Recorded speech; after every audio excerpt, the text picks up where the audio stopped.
শুধু যে সবজি খাওয়াতে হবে তা কিন্তু নয়, প্রোটিনটাও বাচ্চাদের খাবারের জন্য কিন্তু যথেষ্ট গুরুত্বপূর্ণ। আজকে আমি আপনার সাথে এমন একটি বাচ্চাদের হেলদি টিফিন রেসিপি শেয়ার করব। আশা করি আপনাদের সেই রেসিপিটা ভীষণ ভালো লাগবে। এটাতে প্রোটিন আছে, কার্বোহাইড্রেট থাকবে আর তার সাথে কিন্তু ফাইবারও থাকবে। দেখে নেওয়া যাক আজকের ভিডিওটি। Healthy protein and fibre rich রুটি টাকুস বানাবার জন্য নিয়েছি এখানে গাজর, তার সাথে কিছু ছোট টুকরো করে কেটে নেওয়া ক্যাপসিকাম। সবজি যে খুব একটা বেশি লাগবে তা কিন্তু একেবারে নয়। ইলেকট্রিক চপারের মধ্যে আমি দিয়ে দিচ্ছি 3 টুকরো ক্যাপসিকাম, আর তার সাথে গাজরও দেব ওই 4 থেকে 5 টুকরো। আবারও বলছি, সবজি যে খুব বেশি ব্যবহার করতে হবে তা কিন্তু একেবারে নয়। অর্ধেক মিডিয়াম সাইজের পেঁয়াজ দিলাম, আর মিডিয়াম সাইজের পেঁয়াজ যেহেতু, মোটামুটি আমি 4 টুকরো করে পেঁয়াজটা দিয়ে দিয়েছি। 10 থেকে 12টা সয়া নাগেটস দিয়ে দিলাম। সয়া নাগেটসগুলোকে আমি গরম জলের মধ্যে 10 মিনিট ভিজিয়ে রেখেছিলাম, তারপর জলটা চিপে নিয়ে সেটা দিলাম। 1/4 কাপ পরিমাণে দিয়ে দিলাম এখানে সেদ্ধ কালো ছোলা। 1/4 কাপ পরিমাণে দিয়ে দিচ্ছি সুইট কর্ন। যদি সুইট কর্ন না থাকে বা না পান বাজারে, তাহলে সুইট কর্নটাকে বাদও দিতে পারেন। এরই মধ্যে দিয়ে দিচ্ছি অল্প একটু ফ্রেশ ধনেপাতা। ধনেপাতা যে খুব বেশি ব্যবহার করতে হবে তা কিন্তু একেবারে নয়। কোনো কিছুই খুব বেশি ব্যবহার করবার প্রয়োজন নেই, অল্প অল্প করে সব কিছু দিয়ে দিলাম। এরপরে সমস্ত কিছু একসাথে ভালো করে চপ করে নিয়েছি।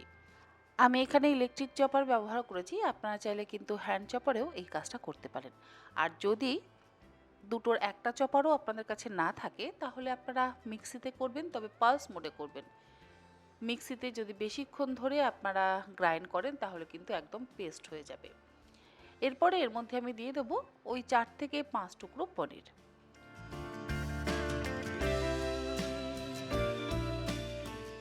ছোট ছোট 4 টুকরো পনির আমি এখানে দিয়ে দিলাম। ওজন হিসেবে যদি বলেন তাহলে ওই 25 থেকে 30 গ্রাম পনির আমি ব্যবহার করেছি। স্বাদ মতো লবণ দিয়ে দিচ্ছি, আর তার সাথে মশলা হিসেবে ব্যবহার করব পিৎজা সিজনিং। 1 চা চামচ পরিমাণে পিৎজা সিজনিং এখানে আমি ব্যবহার করছি। আর দেব 1/2 চা চামচ পরিমাণে চিলি ফ্লেক্স। চিলি ফ্লেক্সটা আপনারা নিজেদের স্বাদ অনুসারে ব্যবহার করবেন, বাচ্চারা খাবে তো, তাই অবশ্যই একটু বুঝে ব্যবহার করবেন। চিলি ফ্লেক্সের বদলে গোলমরিচের গুঁড়োও ব্যবহার করতে পারেন। কাঁচা লঙ্কা আমি আর দিইনি। এবারে সমস্ত কিছু একসাথে খুব ভালো করে মেখে নেব। সব কিছু ভালোভাবে একসাথে মিশিয়ে নেওয়ার পর এর থেকে বড় বড় সাইজের আমি 6টা বল তৈরি করে নিচ্ছি। যতগুলো টাকোস আপনারা বানাতে চান ততগুলো আপনারা বল তৈরি করবেন, তবে একটু বড় সাইজের করবেন যাতে প্রোটিন আর ফাইবারটা আমাদের বাচ্চারা ভরপুর মাত্রায় পায়।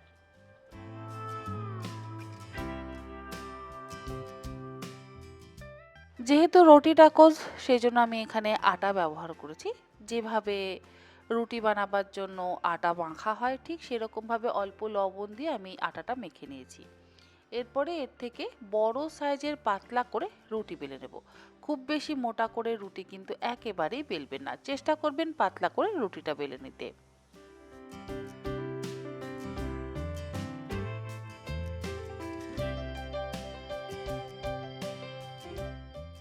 রুটিটা পাতলা করে বেলে নেওয়ার পর আমি কাটার দিয়ে কেটে নিচ্ছি। এমন নয় যে কাটারই ব্যবহার করতে হবে, এই কাজটা আপনারা বাটি ব্যবহার করেও করে নিতে পারেন।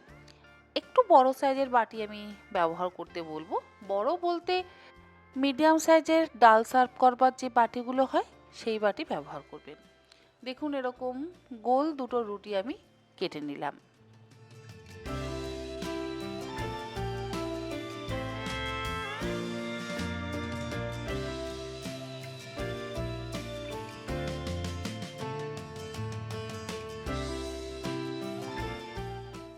আর একটা বাটি দিয়ে যদি কাটিং করা হয় তাহলে সবকটা ট্যাকোস একই রকম সাইজের হবে।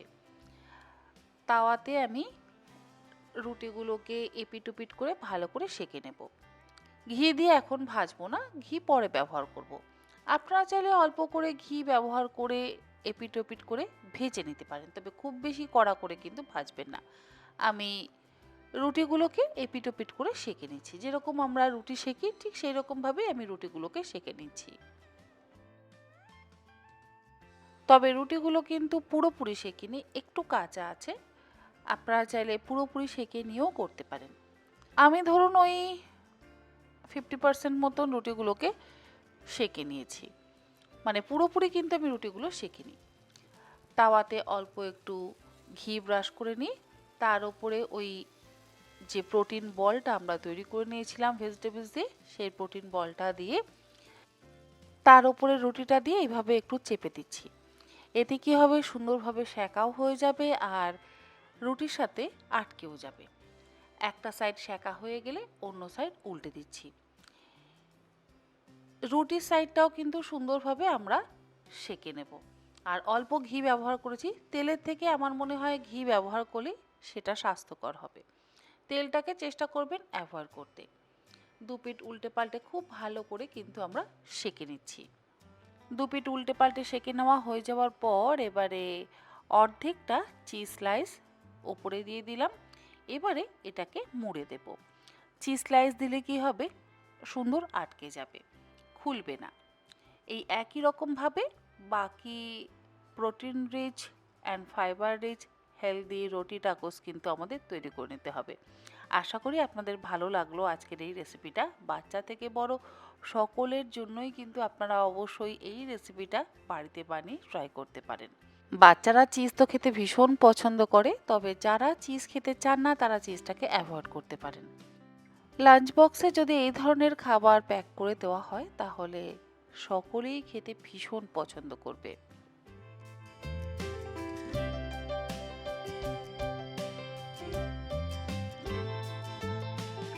বাচ্চাদের লাঞ্চ বক্সে যদি এরকম স্বাস্থ্যকর খাবার দেওয়া হয়, আমরা মায়েরাও ভীষণ শান্তি পাই এবং বাচ্চারাও কিন্তু ভীষণ খুশি হয়ে এবং আনন্দ সহকারে খাবারটা খায়।